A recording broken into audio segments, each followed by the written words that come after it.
Hello बच्चों, कैसे हैं आप सब।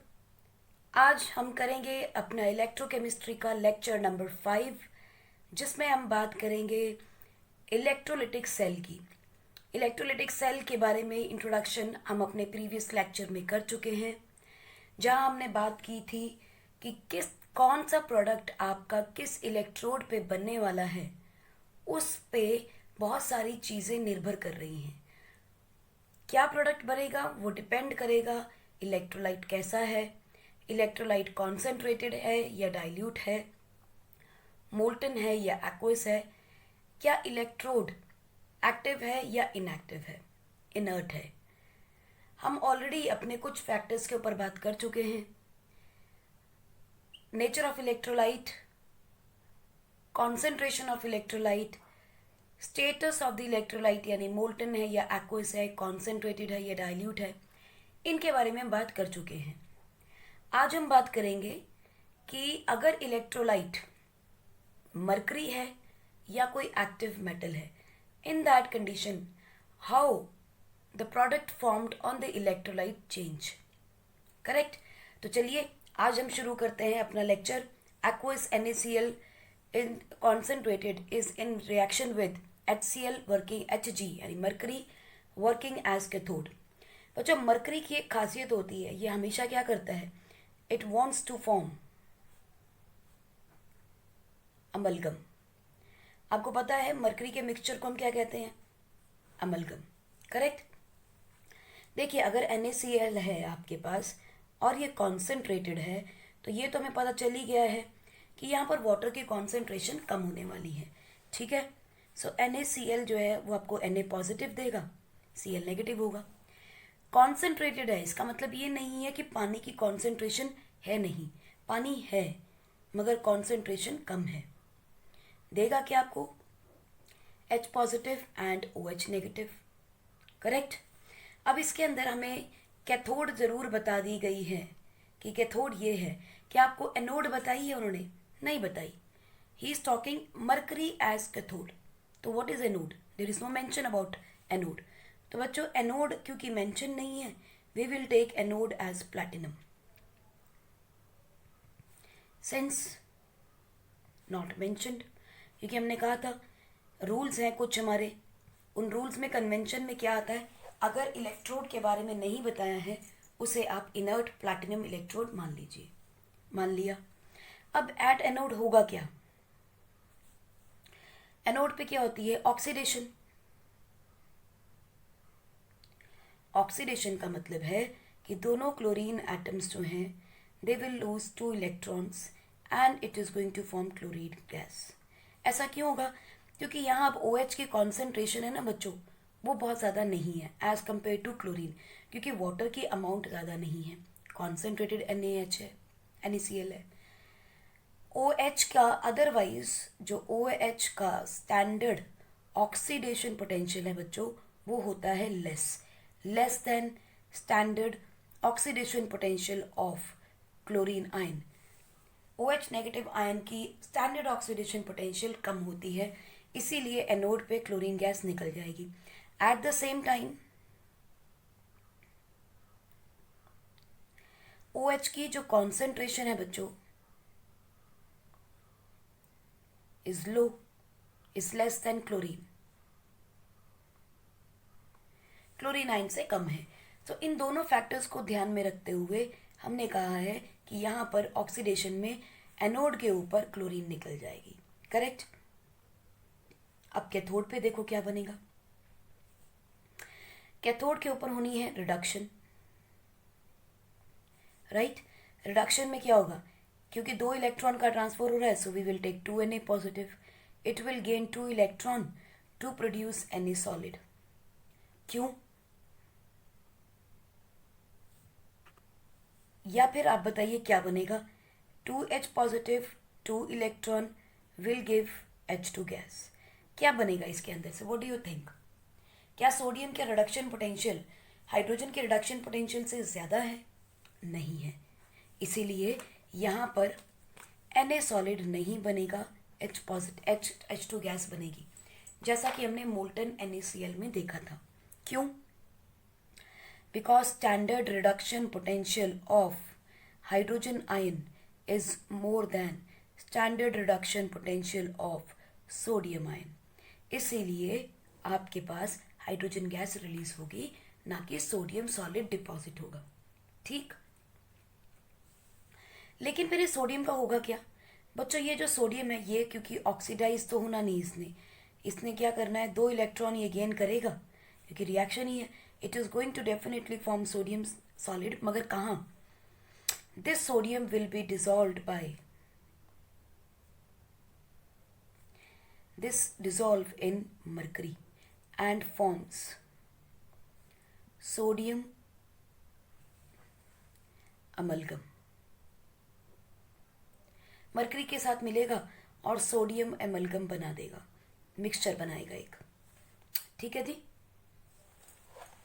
और हमें पता है कि सोडियम, बिकॉज हमने एस ब्लॉक में पढ़ा है, sodium is highly soluble in mercury. So the order of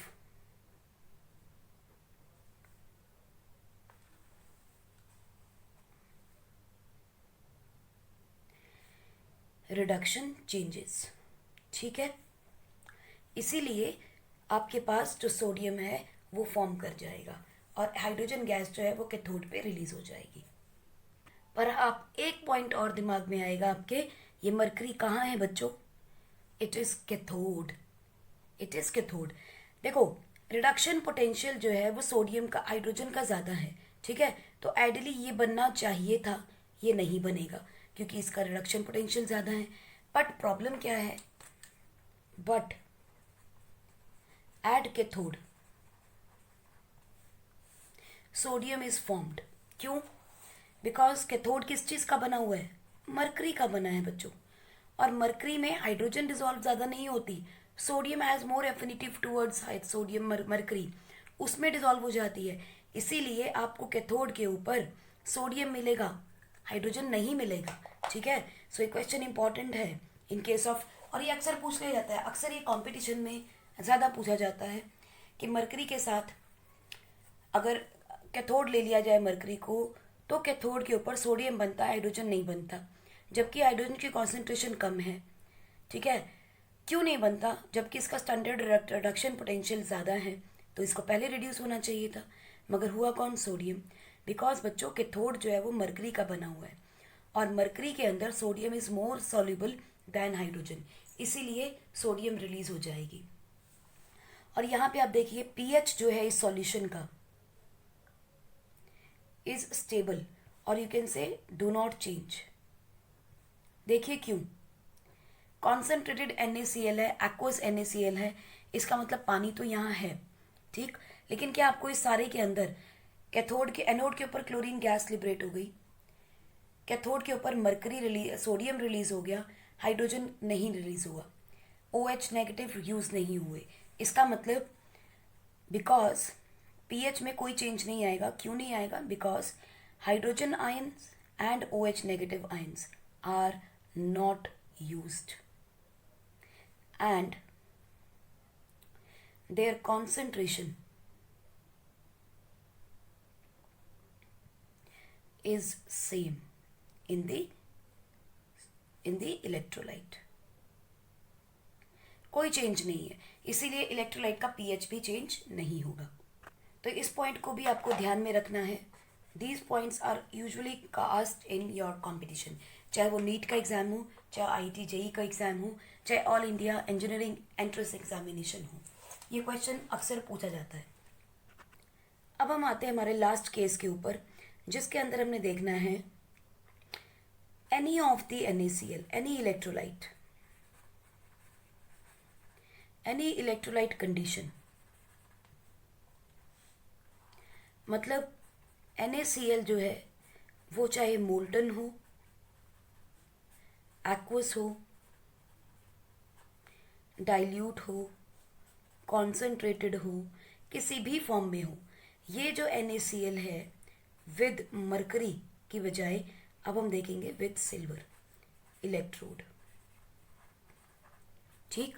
और ये सिल्वर इलेक्ट्रोड सिर्फ एनोड नहीं है, ये कैथोड भी है सिल्वर, और ये सिल्वर एनोड भी है। यानी कि वी हैव एक्टिव इलेक्ट्रोड, यानी which is going to participate in the reaction. So this electrode is active electrode.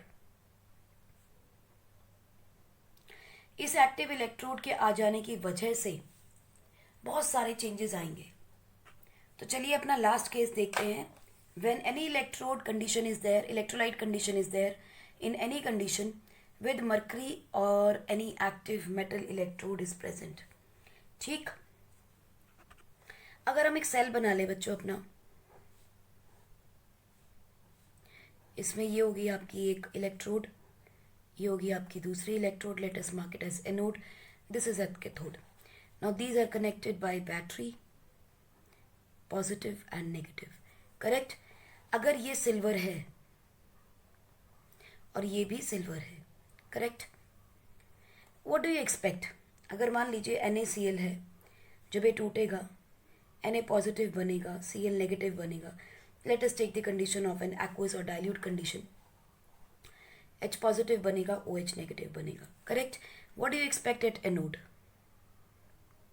Eight anode हम कहेंगे chlorine gas will be liberated, correct. और what do you expect at cathode? Hydrogen gas will be liberated. यही expectation है हमारी, this is expected.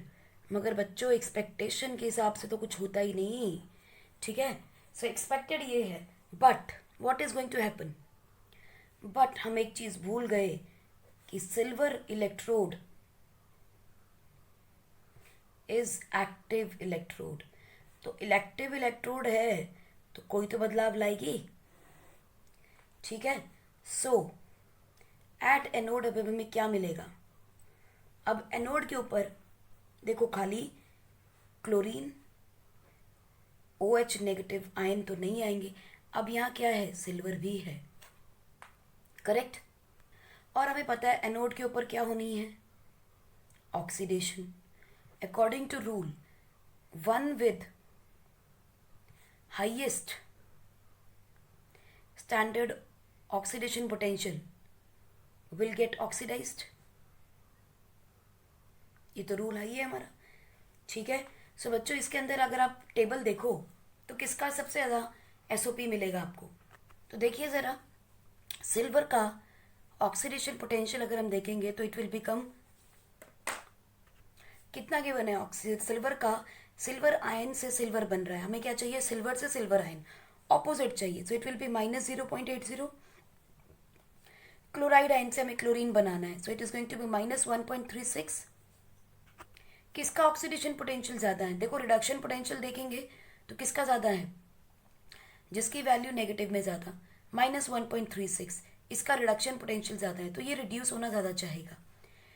और इसका क्या है? -8.0। So what is this going to happen? Silver का oxidation potential is more than the oxidation potential of chloride ion. Oxidation potential of silver is more than that of chlorine. और OH negative के बारे में हमने पहले ही कहा है कि इस क्लोरीन का ऑक्सीडेशन पोटेंशियल जो होता है वो is higher than OH negative के स्टैंडर्ड ऑक्सीडेशन पोटेंशियल से, एंड इनसे भी ज़्यादा किसका है? सिल्वर का ऑक्सीडेशन पोटेंशियल हाईएस्ट है। So what will happen at anode? At anode silver will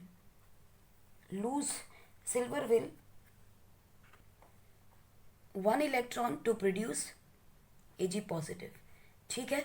और ये जो इलेक्ट्रॉन है बच्चों, it is leaves at anode which reaches towards cathode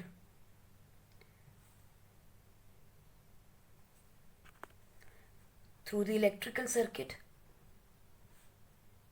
cathode के पास पहुंच जाएगा और थ्रू वायर, ठीक है। तो ये इलेक्ट्रॉन कहाँ पहुंच जाएगा? कैथोड के पास, ठीक है जी। Okay, now what is going to happen at cathode?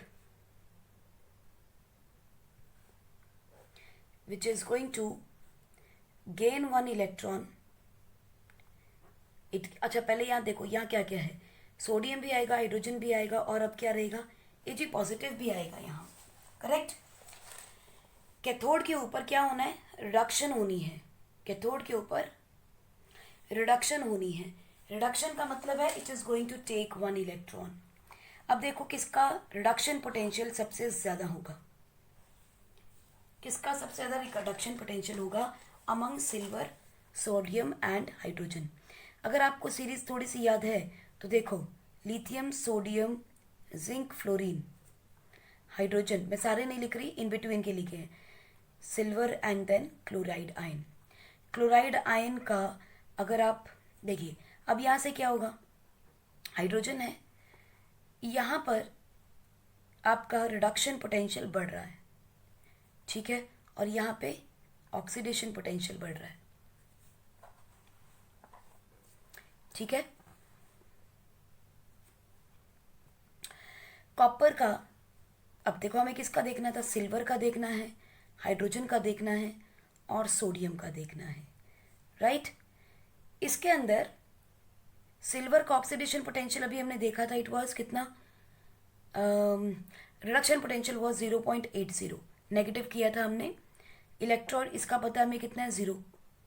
And sodium का कैसा होगा, ऑब्वियसली ये कैसा है, ऑक्सीडाइजिंग एजेंट है। तो देखते हैं, सेंटर्ड रिडक्शन पोटेंशियल्स गिवन है हमें, ठीक है, और यहाँ रिडक्शन ही होने वाली है। तो बच्चों सिल्वर का according to your table it is 0.80 reduction potential, hydrogen का 0 हो जाएगा, and that for sodium is -2.87 volt, 8771 according to the table. अब देखिए किसका रिडक्शन पोटेंशियल ज्यादा है, दिख रहा है, हमें साफ दिख रहा है, this is the reduction potential is highest. इसका मतलब सिल्वर का रिडक्शन पोटेंशियल भी ज़्यादा मिलेगा, किसका, सिल्वर आयन का, ठीक है, we are talking about silver ion. Silver ion का रिडक्शन पोटेंशियल ज़्यादा है than hydrogen and then sodium, correct. So what will happen at cathode, Ag positive will gain one electron and it will going to form silver solid, ठीक।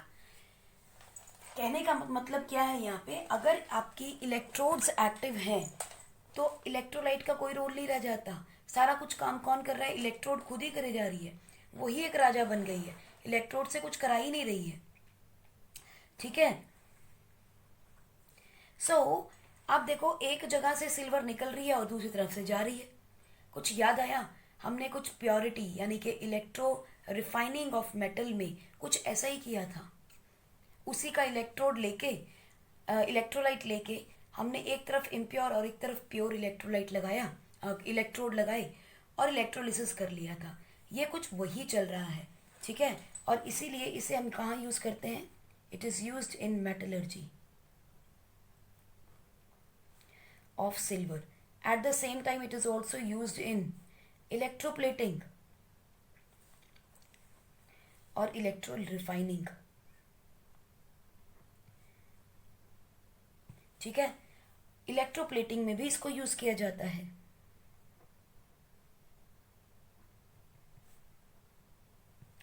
देखो कैसे, अब simple देखो, refining में भी क्या हो रहा था, आपको अभी याद आ जाएगा। देखो आपने ये सेल बनाया, इस सेल में आपने एक तरफ कैथोड डाली और एक तरफ एनोड डालनी है, ठीक है। हम बाय कन्वेंशन एनोड को लेफ्ट में और कैथोड को राइट में रखते हैं, इसीलिए उसको एज इट इज ही रख रहे हैं। अभी देखो ये लेयर कैसी है, पतली लेयर बनाई है मैंने, ये थोड़ी मोटी बनाई है, ठीक। क्यों बनाई है मोटी, क्योंकि ये बनेगा आपका एनोड, ये बनेगी आपकी कैथोड। कैथोड के ऊपर क्या होगा, सिल्वर डिपॉजिट हो रहा है, लुक एट इट, कैथोड के ऊपर सिल्वर डिपॉजिट हो रहा है, और एनोड पे क्या हुआ है, सिल्वर जो है it is converting into silver ion, यानी यहाँ से टूट के जाएंगे और इसमें घुस जाएंगे, करेक्ट। अब ग्रेजुअली क्या होगा, ग्रेजुअली ये जो आपकी इलेक्ट्रोड है ये पतली होती जाएगी, इट विल बिकम थिन, और ये क्या हो जाएगी, मोटी होती जाएगी, क्योंकि इसके ऊपर डिपोजिशन हो रही है, ठीक है। So this will become, it will become thin and this will become thick,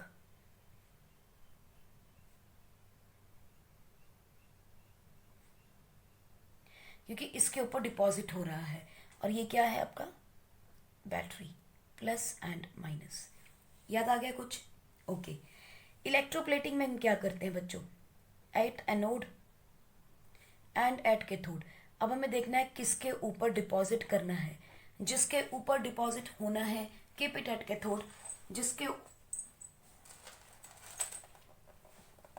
जैसे मान लो आपने गोल्ड की प्लेटिंग करनी है, गोल्ड को लगाना है किसी चीज़ के ऊपर, किसी डिफरेंट मेटल के ऊपर। अब गोल्ड को मुझे यहाँ चिपकाना पड़ेगा ना, तो gold has to move away. इसको मूव करना है तो ये एनोड पे रहेगा, जहाँ चिपकना है उसको आके वहाँ कैथोड पे डाल दो। सो what is happening? This is the real metal या रियल गोल्ड, और ये कौन सा है? Other metal. सिमिलरली आप देखो, अगर जिंक की प्लेटिंग कर रहे हो आप आयरन के ऊपर, तो आयरन को रखो कैथोड के ऊपर, जिंक को रखो आप एनोड के ऊपर। जिंक जो है वो आयरन के ऊपर कोटिंग कर देगा, गैल्वेनाइजेशन हो गया। Correct? So this is the practical utility of using active electrode. Active electrode का बहुत ज़्यादा यूज हम मेटलर्जी में पढ़ेंगे। करेक्ट? एक बार फिर समझो, इलेक्ट्रोड अगर एक्टिव है तो एनोड के ऊपर आपकी जो मेटल है, इलेक्ट्रिव इलेक्ट्रोड है, उसी ने अपना काम करना है। It is going to lose one electron and will form an ion. अगर कैथोड पे चले जाओ, कोई भी इलेक्ट्रोलाइट आप ले लो, कोई भी इलेक्ट्रोलाइट आप ले लो, metals are going to get oxidized, reduced at the cathode all the time, क्योंकि मेटल में रिएक्टिविटी बहुत ज़्यादा है, कंडक्टेंस बहुत ज़्यादा है। So it is going to form silver solid. These are the different applications that we are using metallurgy में, electro refining में और इलेक्ट्रोप्लेटिंग के अंदर। नेक्स्ट बच्चों हम देखते हैं लॉज ऑफ इलेक्ट्रोलिसिस और फैराडेज लॉ। बच्चों this is what is the quantitative analysis. ये आपके बोर्ड के हिसाब से, बोर्ड के लिए इम्पोर्टेंट पार्ट है इस चैप्टर का। इसमें हमारे पास दो लॉज आते हैं बच्चों, first law and second law.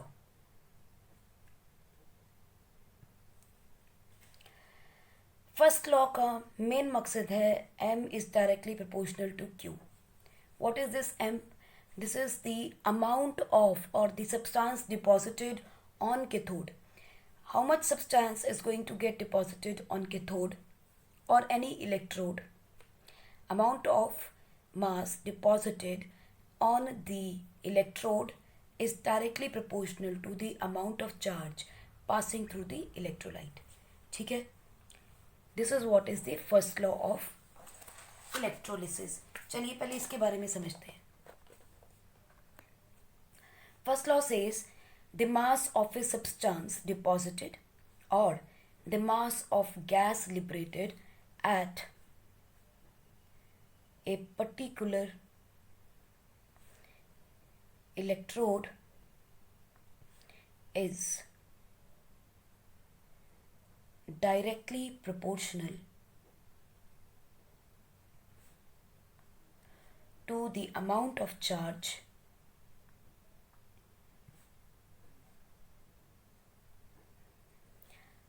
passing through electrolyte या कोई भी सॉल्यूशन है, उसमें से जब करंट या चार्ज पास कर रहा है तो कितनी गैस लिबरेट हुई या कितना आपका मास डिपॉजिट हुआ। ठीक है? उसका रिलेशनशिप दे रहा है m is directly proportional to q।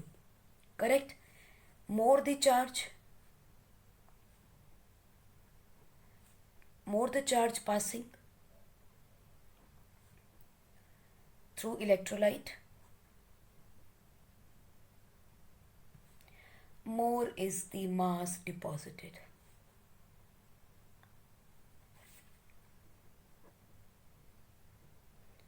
Or gas liberated.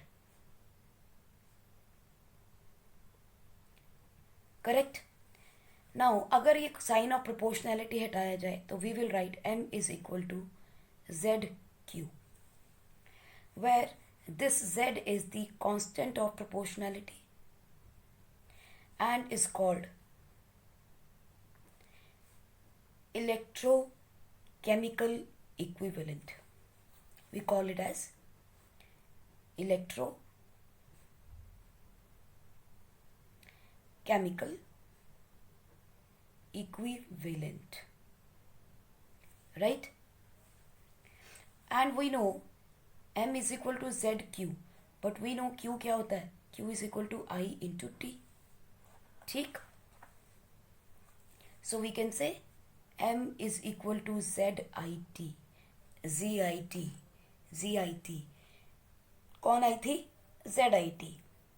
कौन आया था, zit. ठीक है, हाँ बस बस बस समझ गए. सो अब यहाँ पे z क्या है, एक तो आपके पास मिल गया आपको फॉर्मूला कि मास कितना होता है, z into I into T. अब I तो हमें पता है क्या है, current flowing through the circuit. T भी हमें पता है, I is current in the circuit. T क्या है, time period for which current passes.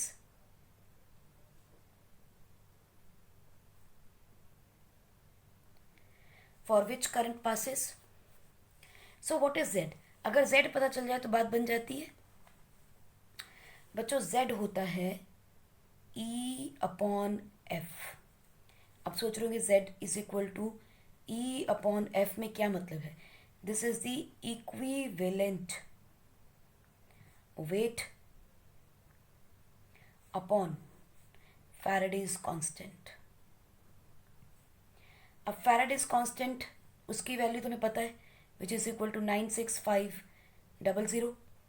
ये हमें पता है. दिस इज दी इतना charge on 1 mole of electron. 1 mole electron के ऊपर जो चार्ज है वही तो है ना आपका फैराडेज कांस्टेंट. करेक्ट. अब हमारे लिए इंपॉर्टेंट है ये इक्विवेलेंट वेट समझ लेना, और हमने ये पहले भी पढ़ा है, 11th में भी पढ़ा है. What is this equivalent weight. Equivalent weight is molecular weight divided by x factor. Correct. यहाँ पे ये एक्स फैक्टर क्या होगा, दिस एक्स फैक्टर इज बच्चों number of the electrons transferred, total number of the electrons transferred. Usually हम x को क्या लेते थे, वैसे हम लेते थे किसी चीज़ की बेसिसिटी, यानी एसिड की बेसिसिटी या बेस की एसिडिटी, यही लेते थे. लेकिन यहाँ पे हम लेंगे number of the electrons transferred. Number of electron transferred is known as x, और एक्स को हम ऑक्सीडेशन स्टेट से भी कर सकते हैं, which is also equal to change in oxidation state.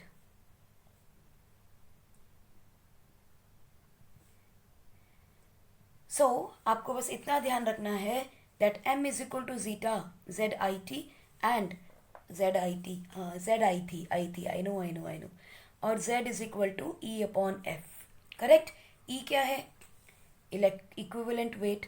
F is the Faraday's constant and Z तो हमें निकालना ही है, which is the electrochemical equivalent. Correct. चलिए इसका एक आधा क्वेश्चन करके देखते हैं तो हमारी चीज़ें और क्लियर हो जाएंगी. Question is a solution of copper sulphate is electrolysed for 10 minutes. तो आपको टाइम मिल गया 10 मिनट्स, सेकेंड्स में कन्वर्ट कीजिए क्योंकि आपको ऐसा यूनिट्स चाहिए. With A current of 1.5 ampere, current भी गिवन है आपको. What is the mass of copper deposited, small m मास बताना है आपको. z फाइंड आउट करना पड़ेगा. z क्या होता है, equivalent weight upon x factor, यानी total number of the electrons passing through. इसका मतलब हमें इसकी रिएक्शन लिखनी पड़ेगी ये चेक करने के लिए कितने इलेक्ट्रॉन का ट्रांसफर यहाँ होने वाला है.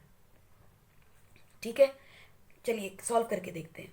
एग्जाम्पल नंबर 3.10 कहते हैं एक सॉल्यूशन है आपके पास कॉपर सल्फेट का. ओके जी, इसकी आपने इलेक्ट्रोलिसिस की है. ठीक है.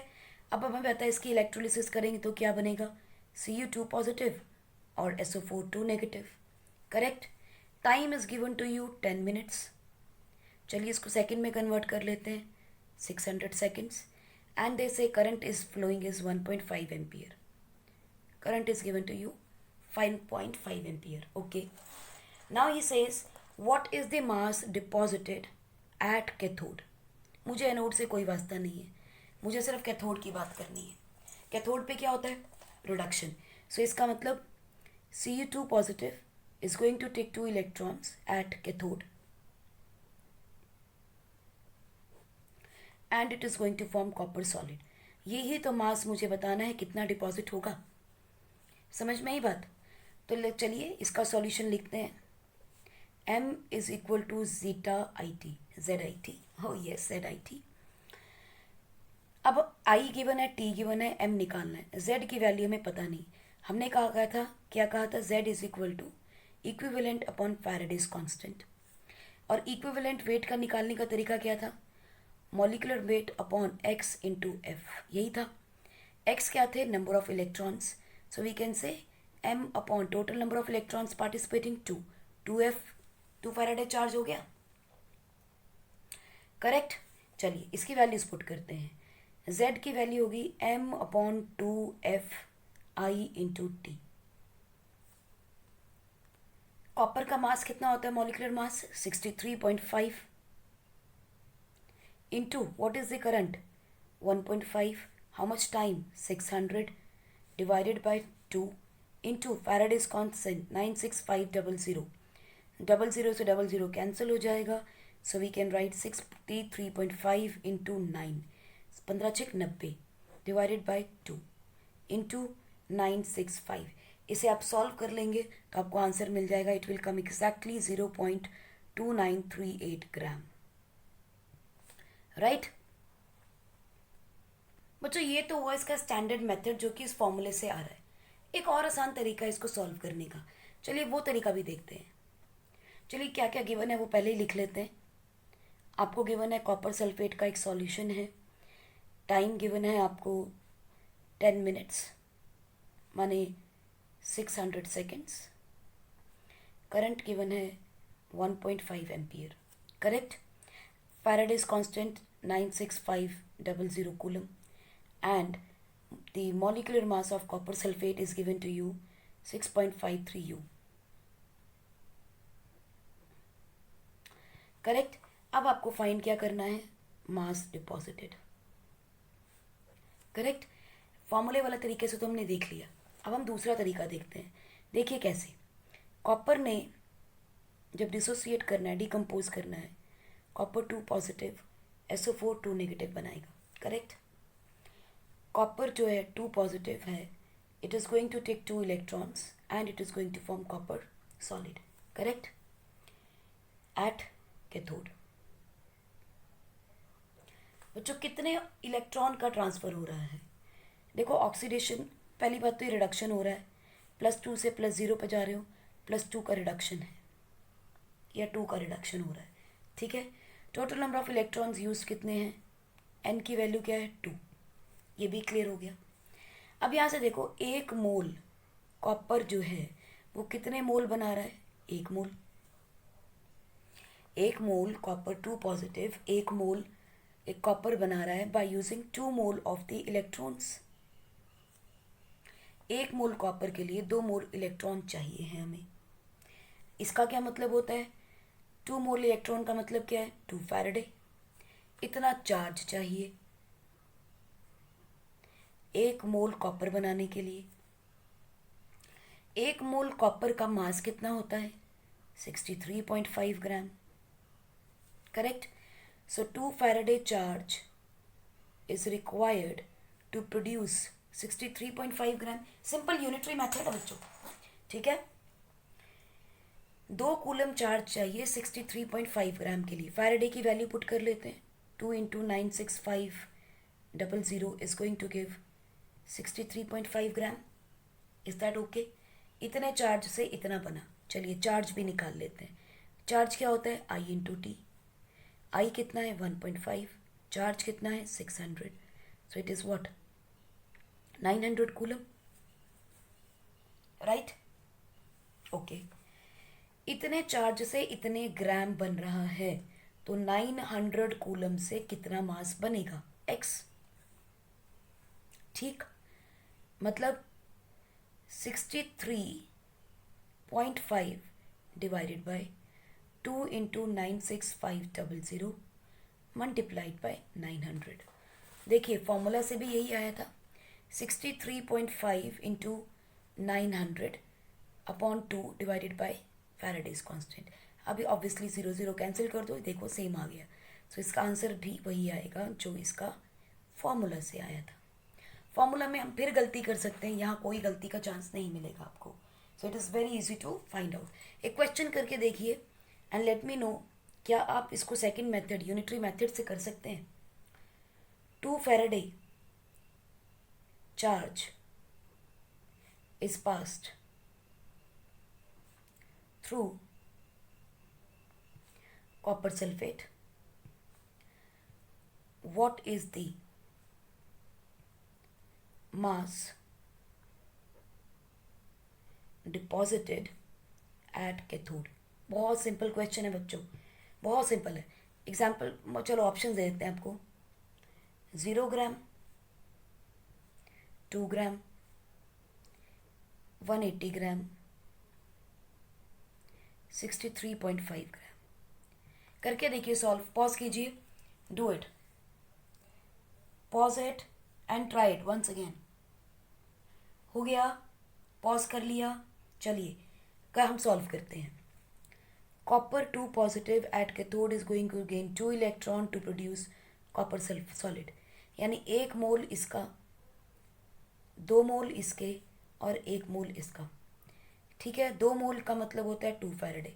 2 फैराडे चार्ज 1 मोल कॉपर सल्फेट बनाएगा जिसका मास होता है 2.5 ग्राम, 63.5 ग्राम। क्या पूछा था? 2 Faraday charge, okay 2 Faraday charge is pass through copper sulphate, okay pass कर दिया। What is the mass deposited? 63.5 gram. हो गया। एंड कैन यू इमेजिन ये क्वेश्चन कहाँ आया है? This question came in IIT JEE Mains in 2015। Imagine इस तरह के क्वेश्चन कंपटीशन में आएंगे तो क्या आप छोड़ोगे? Should not. ठीक है, हमने देखा है बच्चों M is equal to ZQ, correct. If charge passing is 1 coulomb then M will be equal to Z। इसका मतलब क्या हुआ? When 1 Faraday of charge is passed through an electrolyte,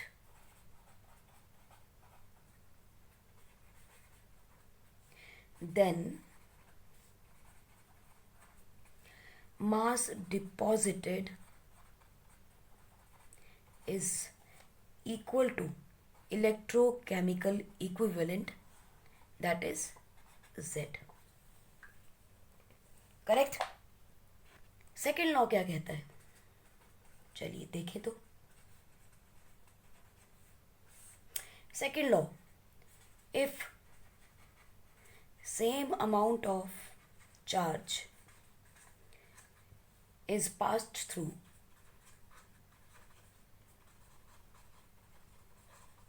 different electrolytes,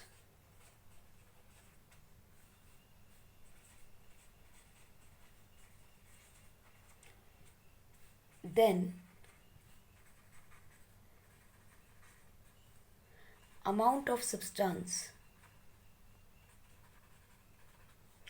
deposited or gas liberated is directly proportional to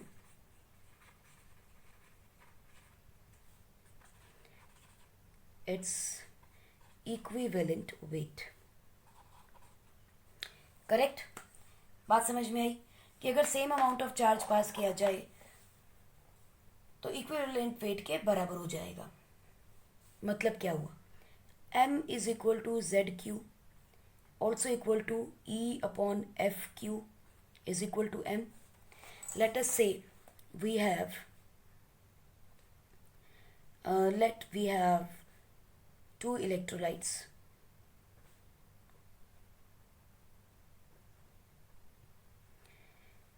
with equivalent weight E1 and E2। ठीक है, so we can say E1 and E2 and mass deposited at electrodes be M1 and M2. ठीक है, तो हम क्या कह सकते हैं, चार्ज का है उसने कांस्टेंट है, सेम है. फैराडे लॉ, ये जो है दिस इज ऑलरेडी कांस्टेंट, ये कह दिया उसने सेम है. So can we say M1 is equal to E1 Q upon F and M2 is equal to E2 Q upon F from 1 and 2, or we can say dividing 1 by 2,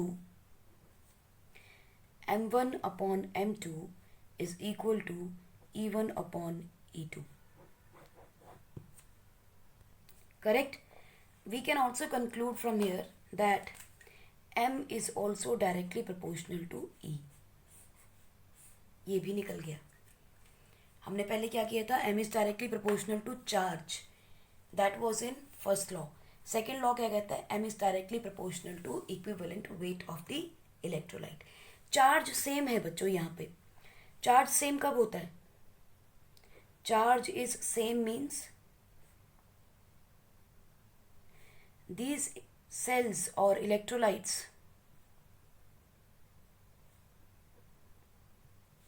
are connected in, physics याद करो, is connected in series, क्योंकि current same है. Correct? सो क्या हम कह सकते हैं, इसको इस तरह से बना सकते हैं, ये रहा हमारा एक बॉक्स, ठीक है, ये रहा दूसरा बॉक्स, सेल था. हमने क्या किया, इसकी एनोड ले ली और इसकी कैथोड ले ली. ठीक है, इसको हमने कनेक्ट कर दिया एक बैटरी के साथ, पॉजिटिव नेगेटिव नेगेटिव पॉजिटिव. ये क्या है, एनोड, ये है कैथोड. इसकी भी अपनी एक एनोड थी क्योंकि दूसरा इलेक्ट्रोलाइट है, इसकी भी अपनी कैथोड थी, इसको भी हमने किसी वायर से ऐसे कनेक्ट कर दिया, बट नॉट विद बैटरी. ठीक है, so now look at it, it look like they are connected in series, because यहाँ से शुरू हुए कंटिन्यूसली जा रहे हैं यहाँ पहुँच के. So this is a series connection. कई बार ये भी सीधे सीधे पूछ लेते हैं बना के डायग्राम, ये बोलेंगे ये सीरीज में है या पैरेलल में है, व्हाट इज दिस कंक्लूजन. ठीक है, so these are going to be connected in series, right.